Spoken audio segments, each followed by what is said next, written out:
మానిక్ భవన్ పాఠశాల పూర్వ విద్యార్థుల స్వర్ణోత్సవ వేడుకలు ఘనంగా నిర్వహించారు.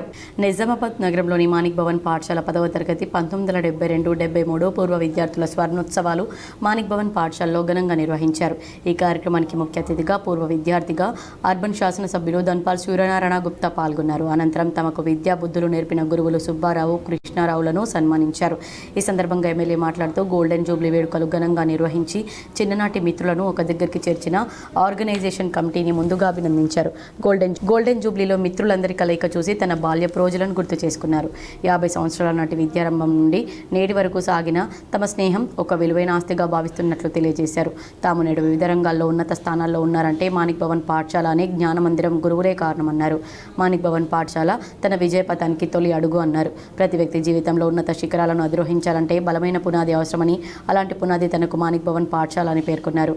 పాఠశాలలో నేర్చుకున్న విద్య, విలువలు, క్రమశిక్షణ ఇవన్నీ తన జీవితాన్ని తీర్చిదిద్దిన మూల స్తంభాలుగా నిలిచే అన్నారు. నేడు తను ఒక విజయవంతమైన వ్యాపారవేత్తగా ఎదగగలడం, అలాగే నిజామాబాద్ అర్బన్ శాసనసభ్యుడిగా ప్రజల సేవలో ఉండగలగడం తన గురువుల ఆశీర్వాదం, పాఠశాల ఇచ్చిన మార్గదర్శకత వల్లే సాధ్యమైందని తాను గర్వంగా తెలియజేశారు. తమ జీవితంలో ఎన్నో కష్ట సుఖాలను చూశామని, ఆనాటి ఇంద్రమ్మ ఎమర్జెన్సీ పాలన నుండి ఈనాటి మోదీ సంక్షేమ పాలన వరకు అన్నీ చూస్తూ వస్తున్నామన్నారు. తమకు ఉన్న అనుభవాన్ని, జ్ఞానాన్ని చుట్టూ ఉన్న సమాజ శ్రేయస్సుకు ఎలా ఉపయోగించాలనేది ఈ వయసులో ముఖ్యమైన ఘట్టంగా పేర్కొన్నారు.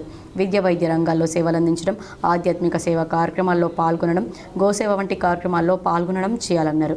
ముఖ్యంగా తమ అనుభవంతో సమాజంలో చైతన్యాన్ని తీసుకురావాలని, యువతను సరైన మార్గంలో నడిపిస్తున్న వారిని అన్ని రంగాల్లో రాణించేలా ప్రోత్సహించాలని విజ్ఞప్తి చేశారు.